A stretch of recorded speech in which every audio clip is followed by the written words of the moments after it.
Welcome to Dr. Jeff Talks About Sex and Intimacy, the podcast where we explore real, raw, and relevant aspects of sexual health and relationships and everything in between. Thank you for joining us today live or on the recording for episode 29, Beyond the Bedroom, What Erectile Dysfunction Reveals About Men's Health. I want to take a moment to sincerely thank you for listening. Your presence here means everything. That's what this is all about. You are the reason the podcast exists. I'm truly grateful for each and every one of you who tunes in. So thank you. We're on social media. We're out there on Facebook, on YouTube, on X, on LinkedIn, on Kick. You name it, we're out there. If you're on X, if you have questions, please go to YouTube, LinkedIn, Facebook, Kick, or StreamYard to allow you to send those questions to us. If you happen to be a Facebook person and are a follower, we'd love you to follow us, because when we get enough followers, we will be able to do, the more followers we get, the more we can do on Facebook. So thank you for following. Go to the website. If you want to watch and learn about all the incredible guests who have been on the episodes that we've done starting at the beginning of the year, all the episodes, 28 of them, you can look at them, you can watch them, you can view them. You can view them on YouTube as well and other social media.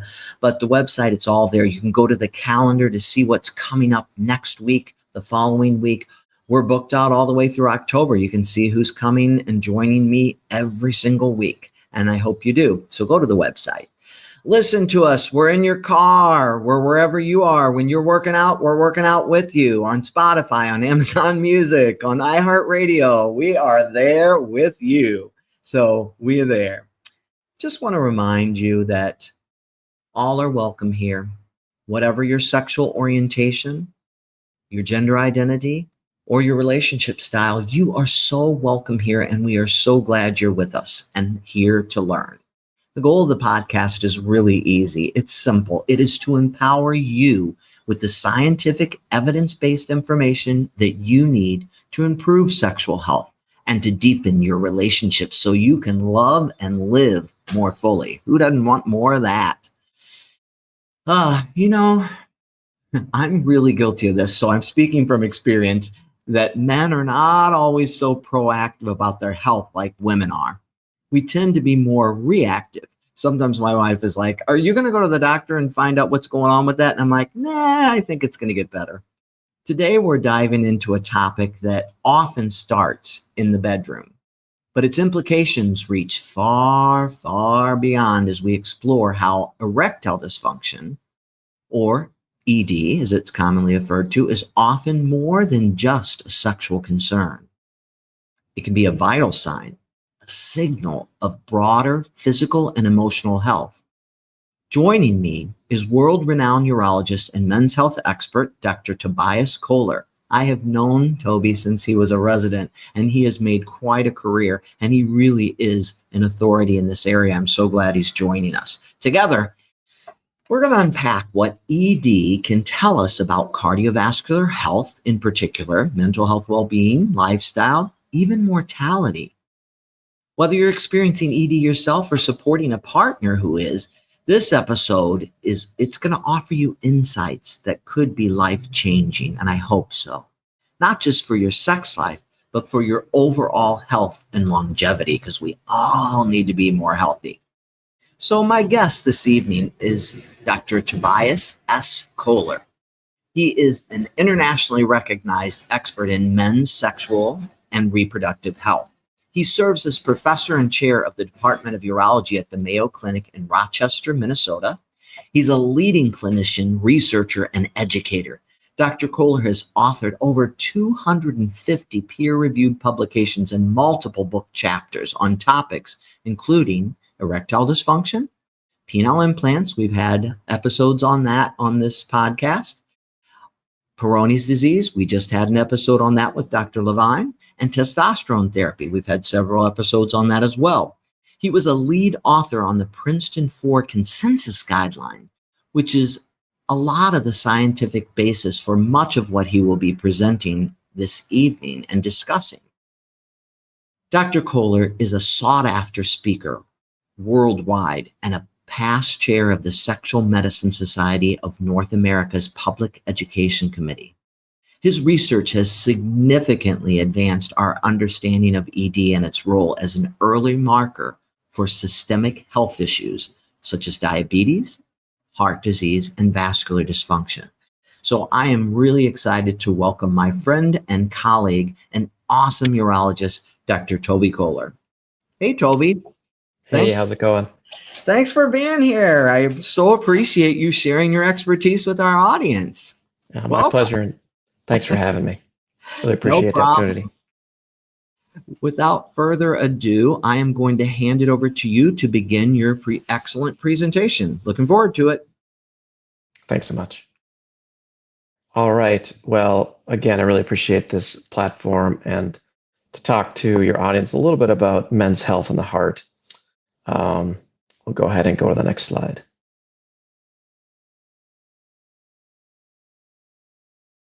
There you go. So whenever we give a formal talk, we're always supposed to talk about our disclosures. So I don't have any current industry disclosures, meaning I don't consult for any companies at this time. I am, however, the current president of the Sexual Medicine Society of North America, and I'm on the board of the American Urologic Association, which is kind of the main organization of urologists in this country. The views in this talk are my own. Next slide, please. So I have two main goals for today's talk. We're going to spend maybe 15, 20 minutes together. One, I want everybody listening to understand the link between the penis and the heart. In essence, penis healthy is heart healthy and vice versa. And then I also want people to understand how lifestyle change can not only benefit your sex life, but your overall health and longevity. Next slide, please. So Peter Attia wrote a book called Outlive, which I'm a big fan of, and he talks about the four horsemen of early death. And here in this slide, you can see this Russian painting by Vasnetsov from 1887. And initially, these four horsemen of the apocalypse were death, famine, war, and conquest. But if you're a human, your most likely causes of death as you get older include heart disease, cancer, metabolic disease such as diabetes, and dementia. So these are the big four that you have to avoid. And in short, the four horsemen are responsible for 80% of all deaths in people over age 50 who don't smoke. So if we can avoid these four things, we're likely going to live a longer, healthier life. Next slide, please. So if I were to ask a fellow doctor or surgeon or even person on the street, if you could only pick one single sign or symptom that would be the best indicator for the four horsemen or that they're coming, it actually is erectile dysfunction. This is it's a funny answer, but for men, in order for the erections to work well, the penis to work well, you have to have both excellent physical health and mental health. Without both, it ain't going to work. And another question, which is pretty important to know the answer to, is what is the most common sign or symptom prior to sudden cardiac death? And this is a trick question that you might be asked as a resident or medical student by one of your mentors. And the answer is there is no common sign or symptom. The vast majority of people who just drop dead, they have no prior symptoms. Why is this relevant? Well, it turns out that erectile dysfunction is a prior sign or symptom that can predict sudden death. So let's move on to the next slide. So before I dig in a little bit more into the data and a little bit about the P4 guidelines, which I'll explain a bit, the audience should know that there's been craziness historically for men to get their penis fixed or to improve erections. This is a list of many of the crazy things that people have done throughout history. They've ingested roasted wolf penis. They've melted fat from camel humps and consumed that. Back in the 1920s, people were using goat testicles and transplanting them into humans for fertility. Currently, the FDA keeps running lists of tainted and dangerous sexual enhancement products. And so, people often continue to hope for and believe in this magic bullet to fix their sex life. My main point of showing this slide is A, don't believe, these crazy solutions that you see late night on TV, but B, your overall wellness and health is actually the best way to fix your sexual problems. by focusing on general health strategies, you're actually going to have the best results. Let's move on to the next slide. So, a little bit of history. So, about 25 years ago, now, sildenafil or Viagra was born, and there was an explosion of patients seeking this. They're going to the doctor asking for these pills, and the FDA didn't really know what to do because it really wasn't a well-tested drug. And so it turns out the P4 panel filled this gap where we actually tried to show that these drugs were safe.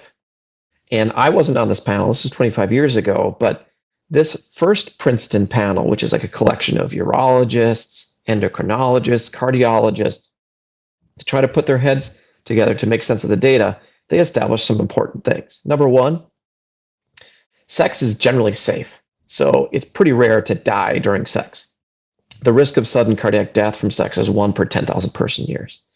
And when we talk about the normal metabolic demand or how much energy most people expend during sex, it's the same as 2 to 3 metabolic equivalents or METs. And that's just a unit of energy used in the exercise business, which is equivalent to being able to walk up 2 flights of stairs in 10 seconds or walk 1 mile flat in 20 minutes. So if you can walk a mile in 20 minutes, you're safe to have sex. Now, some people that have a little bit more intense sex, it's 5 to 6 metabolic equivalents, and that is akin to walking on a treadmill briskly for 4 minutes. Next slide, please. So this is a picture from the Princeton 4 panel. So there's been a couple in between, and we printed these 3 papers last year. And if you're interested, you can look these up and read these personally. But basically, we had a couple new findings, which I'm going to share with you today on the stream. Next slide, please. Okay, so you need to know some basic facts and physiology about the penis. First of all, if you want to have excellent erections, you need a couple things to happen. Number one, you have to have healthy arteries. So you can see this cartoon on the left of your screen showing a flaccid and erect penis. You can see those big red tubes in there. Those are blood vessels. And if those get clogged with atherosclerosis or cholesterol, you're going to have problems getting blood into the penis and you won't get a good erection. The other thing you need to have as good erections is be able to trap the blood in this system. And that's something where the venous system is involved. And anybody who's used a constriction band or a penile ring, they're trying to tighten up those veins and prevent the blood from leaking out of the system. The other thing you have to have for good erections is an intact nervous system. And indeed, adrenaline is very important. Adrenaline is the most powerful anti-erectile chemical we have. So if you're nervous about having sex, or if you're running from a bear, you're never going to get an erection. Because when adrenaline is high, the penis instantly becomes flaccid because the blood is instead shunted to the brain and the legs so you can escape from whatever you're afraid of. And this is the basis for performance anxiety in men who have a bad night and then have continued bad nights because they dwell on the fact that they failed one time. You also have adequate testosterone levels to get good erections. And then the other interesting thing about the penis is it is a use it or lose it organ. If the penis goes in the garage for several months, that is, you're not getting good erections, maybe it's from severe diabetes, or maybe you had a surgery which caused it, a prostatectomy, for example, it's pretty common to lose length of the penis. And so you can help mitigate that by continually having good erections, both actively and in the middle of the night with nighttime erection. Next slide, please. So why is it that I said that the penis is so important in predicting overall health and cardiac health? Well, if you look back historically, Masters and Johnson, they first studied sex in the 60s, and they came up with a lot of interesting theories. But they said that 90% of all problems with erections was psychogenic, or in other words, in the man's head.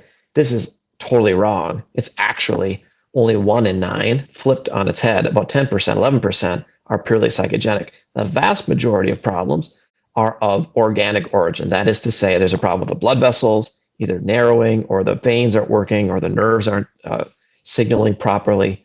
And so most of the time when there's a problem with erections, that means there is some underlying health problem. If we look at the relative size of the blood vessels in the penis compared to the heart and the neck and the legs, the penile blood vessels are the smallest.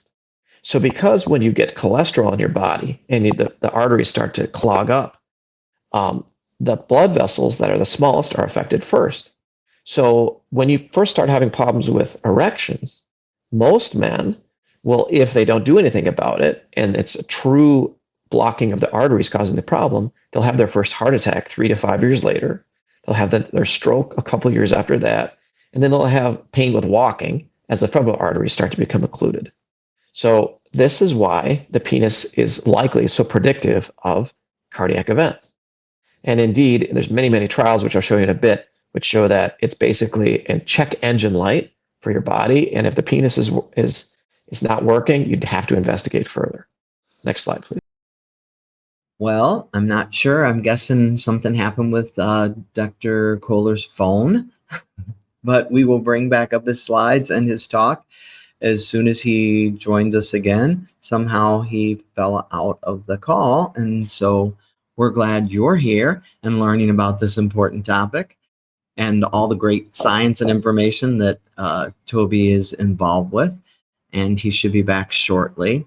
But maybe you didn't realize how important it is that erections are literally a harbinger. They're a first sign of cardiovascular disease.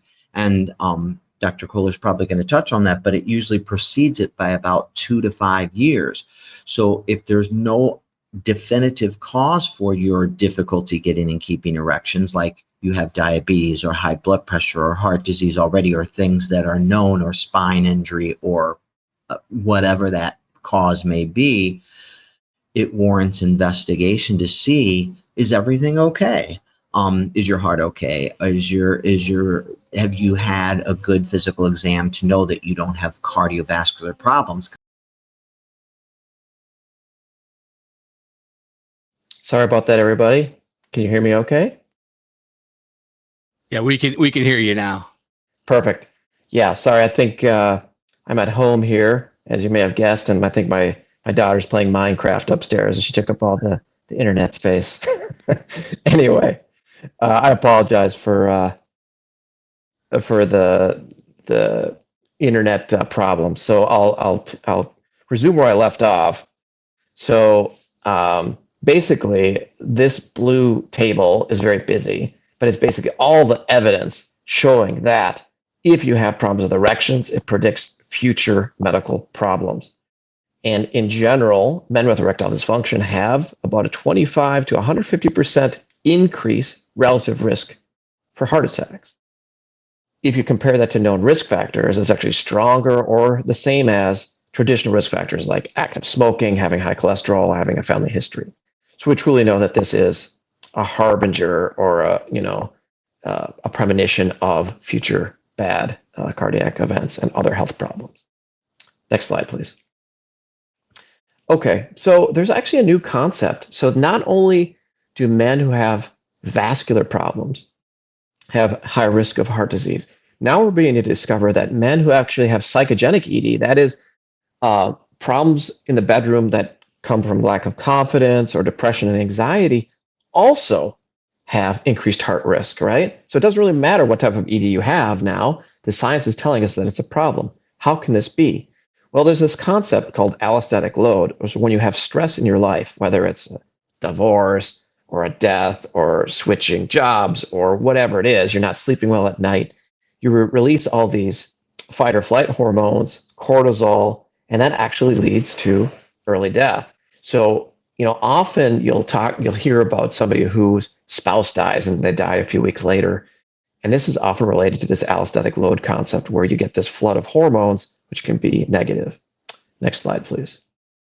And in general, if we look at the data, people who have higher allostatic load or higher stress in their lives have about 22 higher chance of dropping dead or all-cause mortality relative to people who are more relaxed, do meditation, deal with their stress in a healthy manner, whether that's exercise or whatever it is.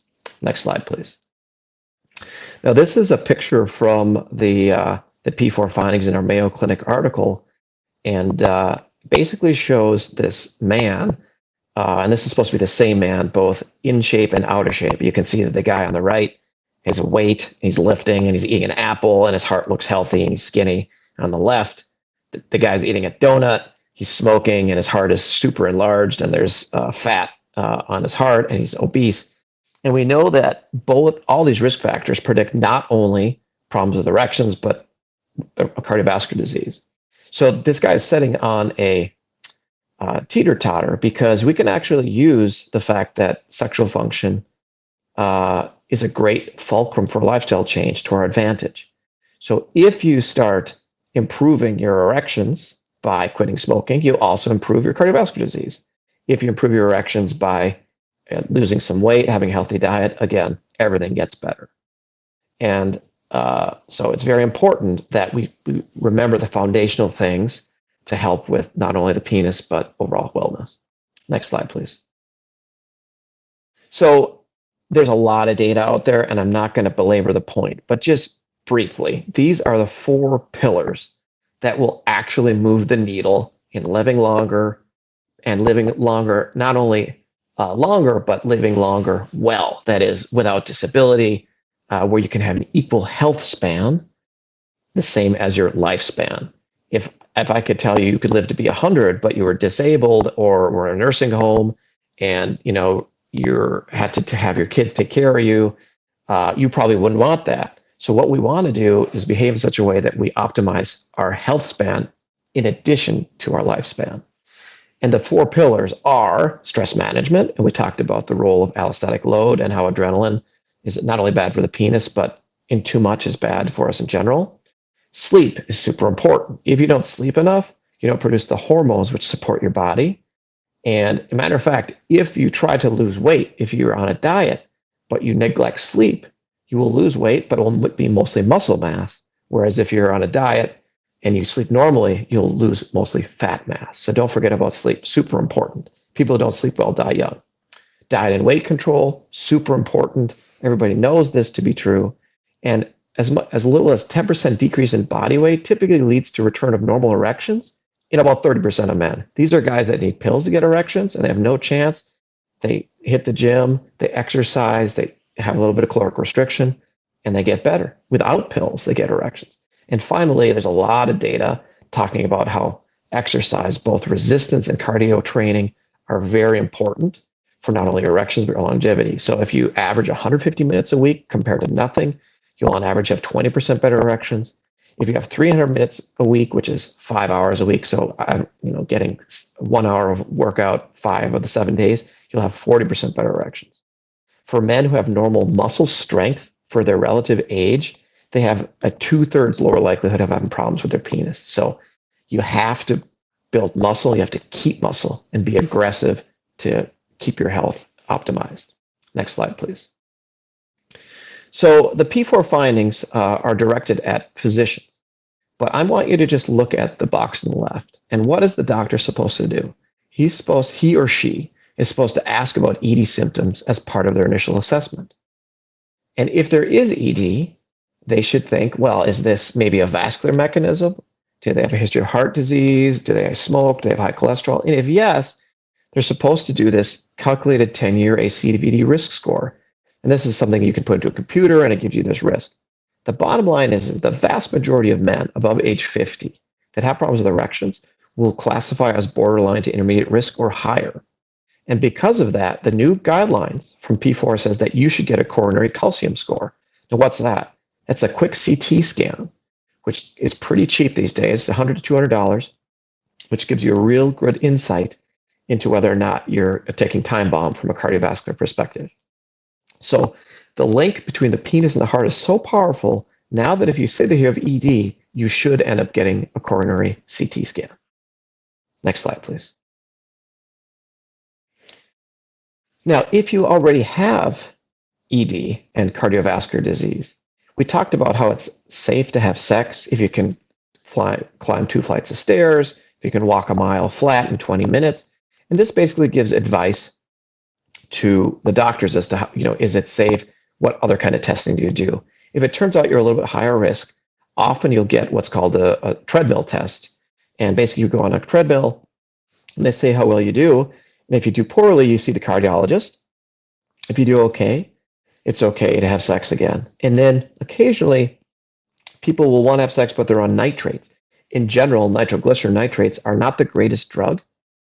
And so because you can't take PD5 inhibitors, a drug we'll talk about in a bit, along with nitroglycerin, modern day treatments often involve stopping those drugs so that you can actually take the PD5 inhibitors. And the next slide will explain why. So these PDE5 inhibitors are fascinating. They're drugs like tadalafil or sildenafil, trade names like Cialis or Viagra. And these drugs have been with us now for 25 years. And for 25 years, we have really strong evidence that they are very safe. Actually, in high doses, they're safe. With different medication combinations, they're safe. We're pretty confident they're good. Not only that, in some countries, they're actually behind the counter, like in England, and in other countries, they're like, you can just get them at any pharmacy. The only reason you shouldn't take PD5 inhibitors like Viagra or Cialis is if you're actively taking nitrates. And like we just talked about, you can often get off that medicine because there's better heart medicines. A funny story, when sildenafil was born, it was tested as a heart drug in England about 25 years ago. And it turns out it was a lousy drug to stop chest pain or angina. But when the patients were asked to send the samples back after the drug trial failed, the patients didn't send the samples back in. Why is that? Well, because the patients quickly realized their erections were better, and that's how Viagra was actually born. In general, when you take these medications, you have to take them properly. And if you want, you can pause the video and read these tips and tricks in this table. But basically, when you use these drugs, you should give them an ample opportunity. When you first try them, you should try them by yourself in a non-pressured sexual situation. You should try them at least 8 different times. And then there's a bunch of other tips here that you'll see, which you can try at home or your doctor can help you with. But bottom line is, about 2/3 of men who have problems with erections, they will have a good response to these drugs. 1/3 of men will not respond, and they'll need other therapies, which we won't cover today, but I'm sure will be covered on future episodes with Dr. Jeff. Next slide, please. Okay, so this is crazy data, which is really eye-opening, which a lot of doctors don't know about. And when we really delved into the data with the P4 guidelines, we felt compelled to put this in the paper. And there are many, many studies which show that men who take PD5 inhibitors, drugs like Viagra or Cialis, consistently have decreased heart attack risk and decreased stroke risk. Remember the story I just alluded to with the Viagra? There does turn out that these drugs probably affect the inner lining of the blood vessels called the endothelium. And if you keep the endothelium healthy in the penis, you get better erections. If you keep the endothelium healthy in the heart, you avoid heart attacks. So this study basically looked at 150,000 or so men, and they compared men who were getting consistent Viagra or Cialis versus not. And the bottom line is, next slide, please, that men who were taking more of these medicines consistently had a 39% decreased risk of dying from heart attacks, 22% less risk of unstable angina, 17% less heart failure, and 15% stent procedures. This evidence is so strong that a lot of us in the kind of preventative health community actually look for active excuses to put men on these drugs because we really feel like they have this preventative potential to help men. Now, we're not certain yet. More studies need to be done, and actually studies should be done in both men and women to see if this helps with cardiac risk. But if you have urinary complaints or you have problems with erections, if you get on daily Cialis, it's likely good for your heart. Next slide, please. All right, so I'm going to wrap things up here, and hopefully you've taken these things away from my talk. Number one, the best marker for overall men's health is erectile function. If you take great care of yourself, your penis will take great care of you. There are plenty of men in their 80s having excellent sex life, excellent erections. Why? Because they're healthy. Point number two, doctors should routinely ask you about your sexual function because this is this hidden check engine light, this hidden risk factor where if they don't ask about it, they may be missing risk for you. But don't be passive when you go to the doctor. If your doctor doesn't bring it up first, you bring it up and say, hey, I've been having problems with sex. Can you help me? And when you do it, be bold. Do it early in the appointment, not when the doctor's hand is on the doorknob, so that you can get your health addressed.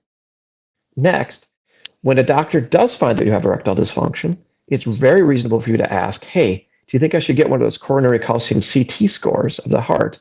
Because I heard that it's very predictive if I have ED that I should get this test to see if I'm really at risk for a heart attack. Remember that of all the things we do in medicine, nothing is more powerful than the things we know to be true in lifestyle change. That includes exercise, moving some iron with resistance training, healthy diet, keeping the ideal body weight, getting good sleep, and reducing stress as best you can. Not only will this improve your erections, it will prevent the 4 horsemen of early death like we discussed. And finally, the drugs like Levitra, Cialis, Viagra, these PDE5 inhibitors are very safe and effective, and if taken properly, may prevent heart attacks. And with that, that's all I have to say. I really appreciate your attention. Wow. Lots of great information, Toby. So timely and so good. It's so cool, the stuff that came out of that report. I mean, it's just amazing. And a lot of things that we've dealt with through our whole careers, right? I mean, we've found that when people get healthier, I think it's hard for people to believe the incredible impact that those pillars have on your life. Stress management, sleep, especially the diet, exercise, weight control piece of it. I know my friend Dr. Mark Moyad has been preaching for years. People are always like, what supplement? What should I do? And he's like, nothing compares to diet, exercise, and weight control when it comes to erection function. So we've all seen it. You know, you've worked with that patient who did exactly what you said, which doesn't happen all the time. We both know often doesn't happen. But when they did, and they got really healthy, I had a guy who lost 43 pounds. He that was his goal. And he's like, I don't even need the pill anymore. Literally, Yep. That's how much better my erections are, right? It's amazing how in some people it can make a huge difference. Yeah, the human body is amazing. I mean, it will adapt to whatever stress we give to it. And at the same time, it will, if you just sit on the couch all day eating potato chips, it will adapt to that lifestyle and you will die young. So, I mean, I can't stress enough. And there's a big movement, in the fitness industry and on YouTube where a lot of, consumers get their health information now. I think muscle is a key thing that a lot of people don't have. And if you start to do resistance training, and I'm talking about both men and women, the changes that you see in your body will not only give you confidence, but you will get stronger fast. And you don't have to go bananas. I'm talking 20 minutes 3 times a week, or even walking for 30, 40 minutes 5 times a week, just briskly. You don't have to you don't have to set the record, you don't have to set the world on fire, but just getting out there, being active, building some muscle has crazy benefits to cure heart disease, cure diabetes. I mean, all these things we do in modern medicine with pills and stents and surgeries, these are all give us an ability to actually move the lever for real, that is exercise, so that we can actually reverse these things which kill most of us. So, I do like to use problems with erections as a kick in the pants for my patients. And the same holds true for women. So 40% of women will have some form of female sexual dysfunction, right? Mm-hmm. And you can remember the mnemonic opal, like the jewel. So orgasmic dysfunction, or problems with the sexual pain, problems with arousal, and problem with lubrication. These are the four things that women have, that 40% of all women have this form of female sexual dysfunction, one of those 4 things. And indeed, if you're unhealthy, those things are much more common. And if you exercise as a woman, those things will often reverse. Just like in men, the penis will work better when you exercise. In women, a lot of these things will improve as well. It's so important. And it's so interesting because I spend so much time in my clinic, and have since I began this journey, talking about diet, exercise, weight control, really getting people on that cardiovascular resistance training. And like you said, I tell people 150 to 200 minutes a week. You know, if you do 150, that's 3 50-minute sessions, 5 30-minute sessions. And if you don't tolerate it all at once, you could do 15 minutes in the morning, 15 minutes you could do it whatever way you want. But like you said, I mean, how motivating that when you think, wow, 150 minutes, 20% better erections, 300 minutes a week, 40% better. That's very motivating. And speaking of that, I always laugh because they always say, hey, man, Dr. Albert, you get more people to quit smoking than anywhere else in the VA. I'm like, well, it doesn't really motivate us men to know that we could die from smoking, but knowing that we're losing our erections from smoking is a huge motivator to get men to quit smoking, because that nicotine vasoconstricts those blood vessels, causes decreased nitric oxide synthesis, and in addition to that, it decreases sensation on the penis. It's an erection killer. Yep. In Absolutely. Europe, they had those ads with the men smoking, and when the women walked by, the cigarette went whoop like that. Exactly right. And I should have had that on my slides.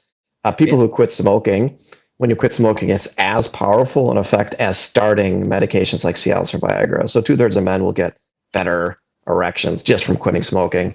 And actually, I think I wrote for the most quit smoking medication when I was in Springfield, Illinois, of all the surgeons there, because again, I knew it was so important. And as a urologist and men's health specialist, I'm always trying to get my patients to improve their overall health, not just fix the particular problem they're coming in for. Yes, because overall health, as you said, equals sexual health. Heart health equals sexual health. And erectile health equals heart health. So really good information, really great. And I thought that information was, when I saw that in the studies and everything about the PDE5 inhibitors like sildenafil, Viagra, tadalafil, Cialis, vardenafil, these Evanafil, that they actually can improve cardiovascular health. But that's what they were designed for, so it makes sense.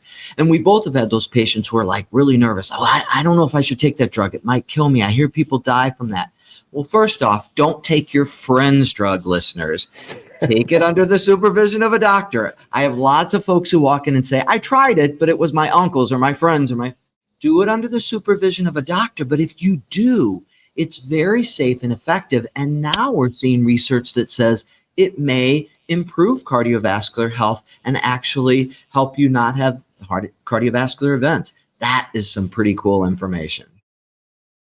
Indeed. Yeah, it's a pretty powerful incentive for a lot of us to start taking it. Mind blowing. But I think most importantly is those messages: get healthy. Those 4 pillars are huge. And the thing, sometimes stress can be difficult, but the exercise can help with the stress. The diet, sometimes when we're stressed, we eat. But if you really look at those 4 pillars of stress management, sleep, diet, and weight control, and exercise, so important. Got a couple questions for you from the audience. The first one is it ever too early or too late for men to start thinking about sexual health as a window into their overall health? No, I mean, most of the time, sexual health is the best barometer of overall health we have. Think about it this way. Your body has all these amazing systems which help support our function. But if you start to get unhealthy, what is the body going to sacrifice first? It's going to say, okay, well, reproduction is important, but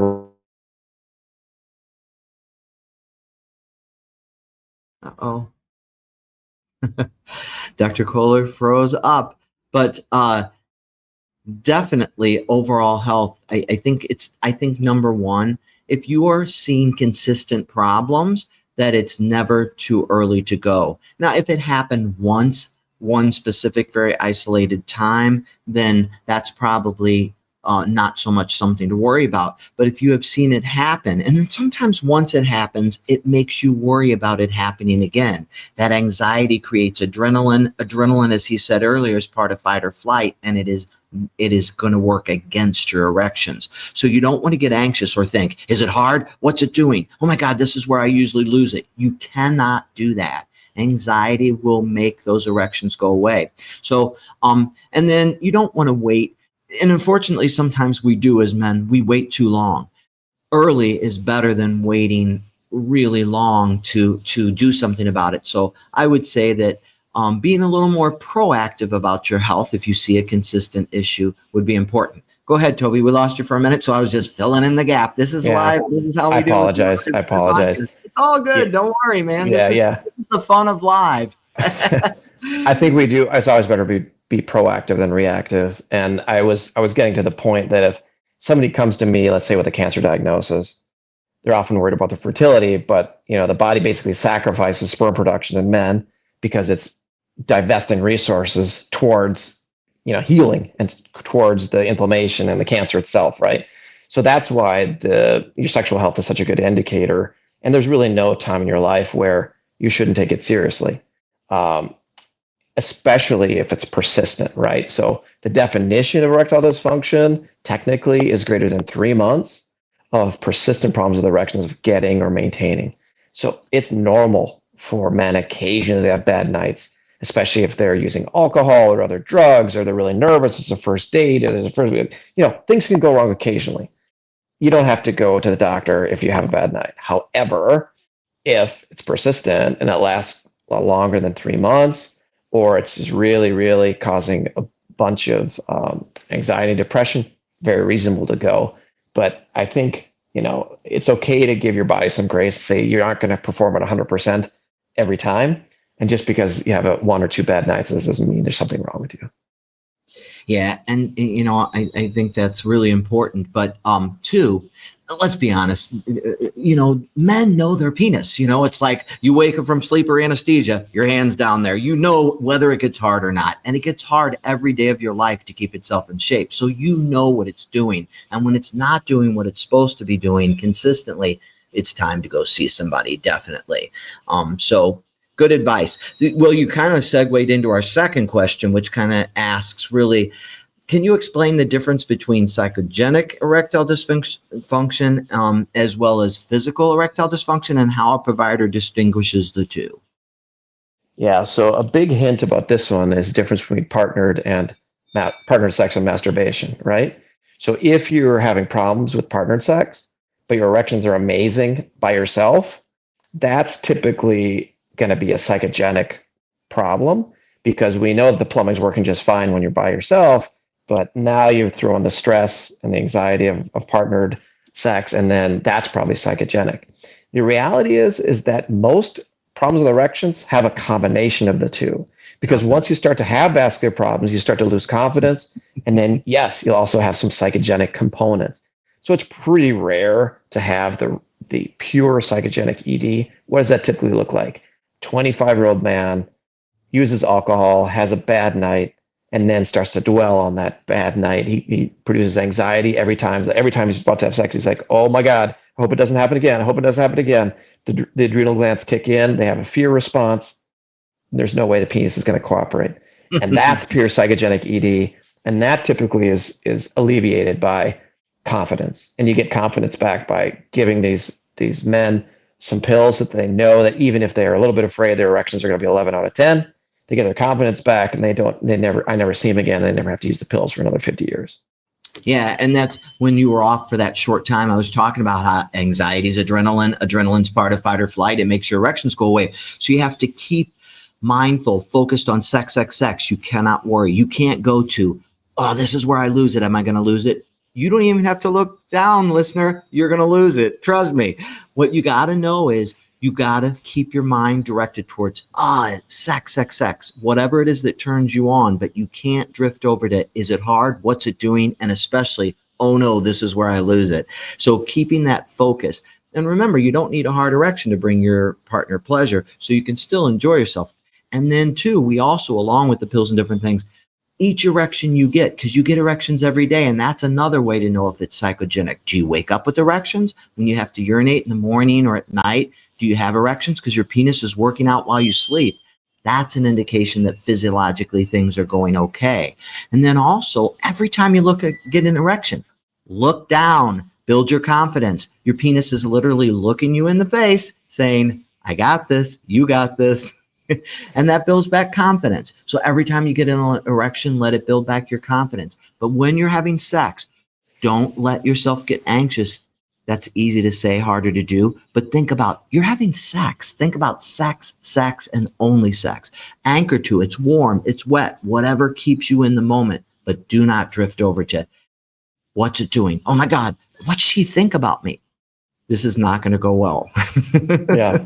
And, this is a common problem. And in one of the slides where I talked about how to make the drugs work more effectively, sensate focus is an exercise that you do with your partner, which involves touching and not having sex for several times so that you build up confidence with this relationship, and there's sex is less about, an act, more about something to have fun with. So, don't take yourself too seriously in the act, give yourself a little bit of grace, and often things will get better. It's very reasonable to talk to a counselor about sexual problems. They have a lot of tools in the toolbox. The urologists give pills, they give mechanical devices, but a lot of the long-lasting approaches that meant to solve problems with erections come from psychological counseling, sexual therapists. So keep them in mind if you're having these type of persistent issues. Yeah, Vic, can you put up the ASECT thing for? I'm a certified sex counselor, but there are also sex therapists, and that's the American Association of Sexuality Educators, Counselors, and Therapists. And you can find a great counselor to help you with those things. Earlier too, Toby, I thought it was so important. And I tell people all the time, a lot of men like to try it when they get the pill. Try it on your own. Just think sexual thoughts, stimulate, and see, are you getting harder with this lower dose? Do you need a stronger dose? So when you get in the act, you're confident and know already, I got this pill. I know what dose works. These are things that will help you have the confidence and not be worried so much. And you did bring that up in the talk, and I thought that was really important. Thanks. So wow, so much great information and so much good research. And I love all the expertise you shared. I'm going to talk them through a centering exercise, and then we will come back and say goodbye and to everybody. But right now, we're going to do what we do on this podcast each time. And we are going to work on getting ourselves a little centered. Yeah, that was a lot of information. And you might be a little overwhelmed, but let's take a moment, like we always do at the end of these podcasts, to center ourselves. After today's important conversation, just center yourself. Get still. Sit in a comfortable position. Let your hands fall to your sides or in your lap, wherever it's comfortable. Take a deep breath in through your nose and exhale gently through your mouth. Fill up your lungs completely, 4 or 5 counts in, 4 or 5 counts out. Keep that breathing pattern.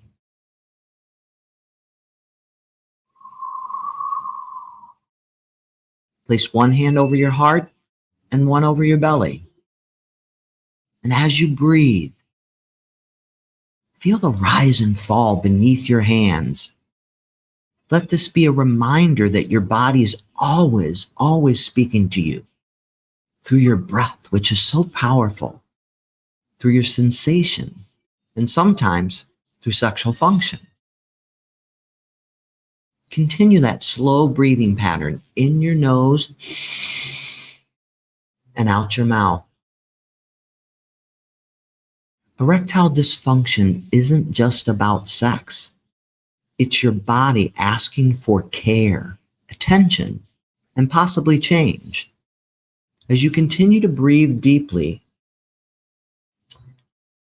repeat and know these truths. My journey starts with awareness, compassion, and informed action.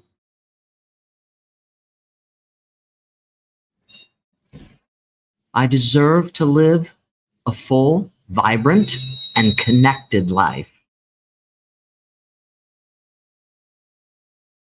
I am worthy of intimacy.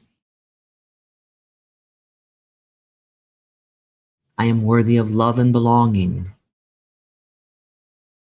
I am so much more than my health problems. I am enough. Take a final slow breath in your nose and slowly exhale. Remember, be kind to yourself and those you love. Well, it has been a wonderful episode, and I thank my guest, Dr. Toby Kohler, for joining us and sharing all that great information tonight. Thank you for being a part of this wonderful podcast. Vic, what's coming up next week? In this episode, Dr. Jeff sits down with Dr. Brenna Moore, a clinical psychologist specializing in couples therapy. Instead of waiting until challenges become overwhelming, Dr. Moore shares practical strategies to enhance intimacy, communication, and connection from the start. Learn how investing in your relationship early on can prevent issues down the road and keep your bond strong and resilient. Whether you're in a new partnership or wanting to deepen a long-term relationship, this episode offers insights to help you thrive together. Join us on July 29th at 7 p.m. Central Time to learn more. Well, Toby, wow, man, I was thinking about this. How long have we known each other? It's been several decades, wouldn't you say, at least? Yeah, since 2007. Oh my gosh. Wow, that's crazy. But anyway, man, I'm so proud of you and all you've done, the incredible body of evidence with all the research you do, all your involvement in Sexual Medicine Society and American Urologic Association, and then the great care you give to your patients. Thank you for all you do and sharing your expertise tonight. You're awesome. Thank you very much for the opportunity, and let's do it again sometime. Listeners, thank you for being here. You're what it's all about. We really appreciate you, and have a great one.